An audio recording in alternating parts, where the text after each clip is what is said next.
আজকে আপনি যাদের দেখছেন সবাই বঙ্গবন্ধুর সৈনিক, বাংলাদেশের দেশপ্রেমিক নাগরিক, বাংলাদেশের মুক্তিযুদ্ধের চেতনার সৈনিক। এখানে যারা এসছে, আমরা এসেছি, আমাদের ঘর পুড়িয়েছে, আমাদের 32-এর ধানমন্ডির 32 হচ্ছে আমাদের বাঙালির ঘর, আমাদের আশার জায়গা, আমাদের আশা ভরসার জায়গা।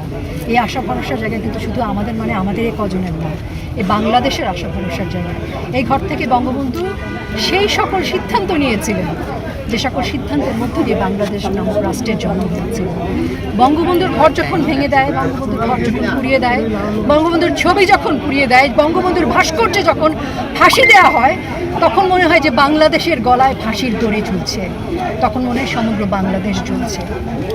আমরা সেই বাংলাদেশের মানুষ, আমরা এই ভাঙচুর, মুক্তিযুদ্ধের চেতনার অগ্নিকাণ্ড, এই বাংলাদেশের বুকের ভাঙচুর, অগ্নিকাণ্ড, জ্বালাও পোড়াও আগুন সন্ত্রাসের বিরুদ্ধে আমরা শোক প্রকাশ করতে এসেছি, আমরা প্রতিবাদ জানাতে এসেছি।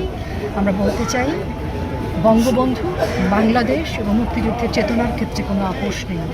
এবং যারা এই কাজটি করেছে, প্রত্যক্ষ এবং পরোক্ষভাবে এর সাথে যারা সম্পৃক্ত, তাদের কঠিন কঠোর বিচার করতে হবে এবং জাতির কাছে জবাবদিহিতার জায়গায় আসতে হবে যে কেন 5 তারিখে এই বঙ্গবন্ধুর স্মৃতি বিজড়িত সকল সারা বাংলাদেশে বঙ্গবন্ধুর ছবি, রবীন্দ্রনাথের ছবি, বেগম রোকেয়ার ছবি, জয়নুলের ছবি কেন ভাঙবে, কেন 32 নম্বর দাউ দাউ করে পড়বে?